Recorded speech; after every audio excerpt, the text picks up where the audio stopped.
எனக்கு மலையாளம் மட்டும்தான் தெரியும், தமிழ் கொஞ்சம் கொஞ்சம் தான் தெரியும். அப்போ ஏதாவது தப்பு இருந்தால் மன்னிச்சுடுங்களா? ஓகே. அப்போது தமிழ் மக்கள் எல்லாரும் ரொம்ப ரொம்ப അഴകാன മക്കൾ, എളിമയാണ് മക്കൾ. അതുதான் ഞാൻ ഇതുവരെ അറിഞ്ഞിരുന്നൊരു കാര്യം. ശരിയാണോ? ഓക്കെ. Are you energetic? என்னோட பேர் Subeena. I am coming from Kerala, Palakkad. First of all இந்த ഓപ്പർച്യൂണിറ്റി തന്ന എൻ്റെ cousin brother Akbari sir, Fasila madam, അതിലുപരി mentor resulting coordinator and staff executive Sankarshana sir, RPC leader mister JP sir, പിന്നെ എല്ലാ അസോസിയേറ്റ്സിനും ഈ അവസരത്തിൽ നന്ദി അറിയിക്കുന്നു. Thank you so much.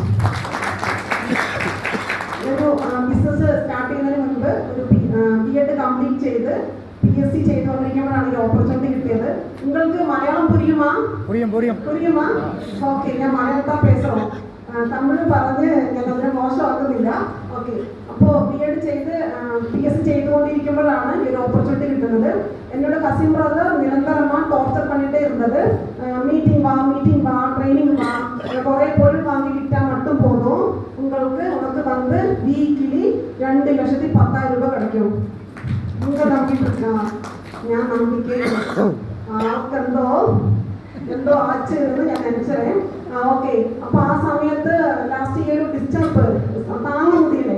അപ്പോൾ ആ സമയത്ത് ഞാൻ എന്ത് ചെയ്തു വെച്ചാൽ ഈ ശല്യം ഡിസ്റ്റർബിനെ സ്റ്റോപ്പ് பண்ணணும். அதுக்காக தான் நான் ஒரு மீட்டிங் அட்டெண்ட் பண்ணிட்டோம். அந்த டைமில் தான் எனக்கு புரிஞ்சது அவங்க இத்தனை நாள் பேசுனது என்னோட നന്മയ്ക്ക് നല്ലതിന് വേണ്ടിയിട്ടാണ്, ഗുഡിന് വേണ്ടിയിട്ടാണ്, അതല്ലാതെ അവരുടെ നല്ലതിന് വേണ്ടിയിട്ടല്ല എന്നുള്ളത് എനിക്ക് அந்த டைமில் தான் புரிஞ்சது.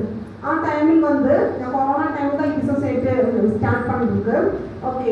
അപ്പോൾ ഞാൻ മുന്നാടി പറഞ്ഞിട്ടുണ്ടായിരുന്നു B.Ed കംപ്ലീറ്റ് ചെയ്ത ഒരു വ്യക്തിയാണെന്ന്.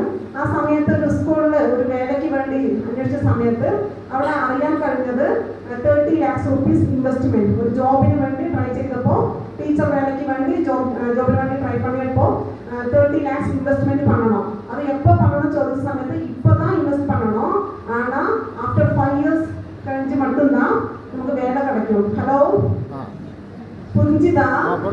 Okay. Thank you so much. Okay. നല്ലൊരു ക്ലാപ്സ് കൊടുക്കാമോ?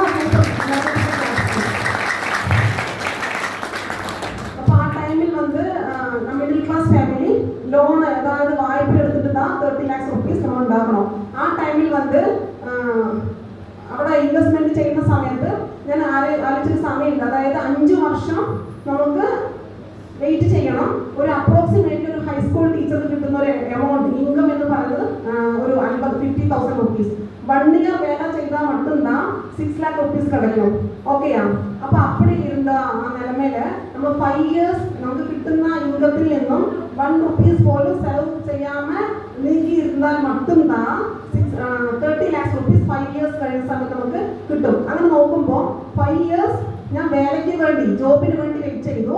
ആഫ്റ്റർ 5 years ഇൻവെസ്റ്റ്മെന്റ് ചെയ്ത 30 lakhs rupees റിട്ടേൺ ചെയ്യാൻ വേണ്ടി വെയിറ്റ് ചെയ്തു. ബാക്കിയുള്ള ലൈഫ് മുഴുവൻ എന്നോട് ലൈഫ് മുഴുവൻ ഈ 30 lakhs rupees ഇൻട്രസ്റ്റ് അല്ലേ? ഇൻട്രസ്റ്റ് അടയ്ക്കണമാ വേണ്ടമാ? ബാങ്കർ വെറുതെ തരുമോ നമുക്ക് ക്യാഷ്? ഇല്ലേ? ഓക്കെ. അപ്പോൾ ലൈഫ് ലോങ് മുഴുവനും ഈ എമൗണ്ട് അടച്ചു തീരേണ്ട അവസ്ഥയിലേക്കാണ്.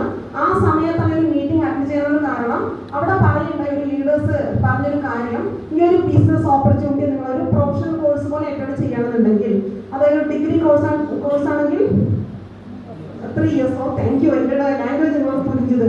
ഓക്കെ. അപ്പോൾ ഡിഗ്രി കോഴ്സ് ആണെങ്കിൽ 3 years, 3 years വരും. ഒരു MBBS ഡോക്ടർ ആണെങ്കിൽ 8 years to 10 years. ആ സമയത്ത് നിങ്ങൾ എന്താണോ ജോലി ചെയ്യുന്നത് അതിനനുസരിച്ച് തന്നെ ഒരു പാർട്ട് ടൈം ആയിക്കൊണ്ട് തന്നെ ഒരു പാഷനായിട്ട് അറ്റൻഡ് ചെയ്യാൻ തയ്യാറാണെന്നുണ്ടെങ്കിൽ 3 to 5 yearsനുള്ളിൽ നമുക്ക് 2,10,000 രൂപ വാങ്ങിച്ചെടുക്കാൻ പറ്റും. വേറെ ഒന്നും ഞാൻ നോക്കിയില്ല. അപ്പോൾ തന്നെ അപ്ലിക്കേഷൻ ഫില്ലപ്പ് ചെയ്തു. 60,000 rupeesക്ക് ഞാനൊരു PRS മാനേജറായിട്ട് ബിസിനസ് സ്റ്റാർട്ട് ചെയ്തു.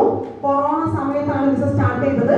ആ ടൈമിൽ വലിയ നബറുകൾ എല്ലാവരുമേ വേലയില്ലാമ, വരുമാനം ഇല്ലായ്മ, കടക്കെണിയിലായിരിക്കുന്ന ടൈമിൽ സുബീനാന്റെ അക്കൗണ്ടിലേക്ക് റെഗുലർ ഇൻകം വന്നിട്ടുണ്ടെന്നുള്ളതാണ് ത്രൂ ISL.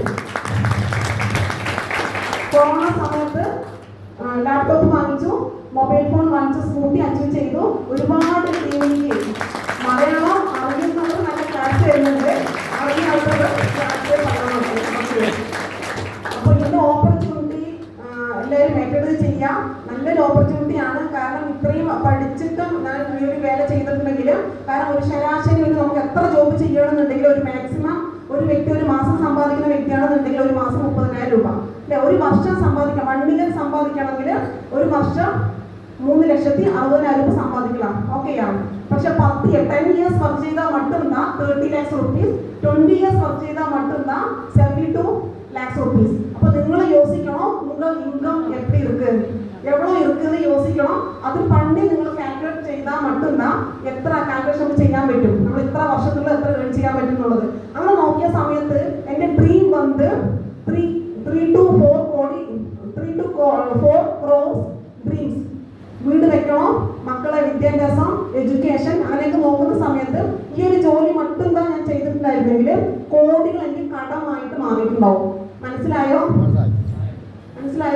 ഓക്കെ. അപ്പൊ ഇവിടെ അറിയാനായിട്ട് കഴിഞ്ഞത് ഒരു 5 ഇയേഴ്സ് കഴിഞ്ഞാൽ 2,10,000 രൂപ. ഇപ്പൊ 1 ഇയർ നമ്മൾക്ക് 1,80,000 രൂപ നമുക്ക് സമ്പാദിക്കാൻ പറ്റും. അങ്ങനെയാണെന്നുണ്ടെങ്കിൽ ഒരുപാട് ഇയേഴ്സ് നമുക്ക് സേവ് ചെയ്യാൻ പറ്റും. അങ്ങനെയാണെന്നുണ്ടെങ്കിൽ നിങ്ങളുടെ വർഷങ്ങൾ സേവ് ചെയ്ത് ഇഷ്ടപ്പെട്ട രീതിയിൽ എന്തെല്ലാം വില പാക്കാമേ, റേറ്റ് പാക്കാമേ നമുക്ക് ഇഷ്ടപ്പെട്ട രീതിയിൽ ഡ്രസ് പർച്ചേസ് ചെയ്യാൻ, നഗകൾ വാങ്ങിക്കാൻ, ഇഷ്ടപ്പെട്ട മാതിരി സാപ്പിടാനൊക്കെ ഈ ഒരു ഓപ്പർച്യൂണിറ്റി നമുക്ക് തേവയാണ്. അപ്പൊ എല്ലാവരും തന്നെ ഒരു ഓപ്പർച്യൂണിറ്റി എടുക്കുക. വരുന്ന എല്ലാവർക്കും തന്നെ വിജയാശംസ നേർന്നുകൊണ്ട് എന്റെ വാക്കുകൾ നിർത്തുന്നു. വിശ്വാസം ചെയ്യുന്നത്.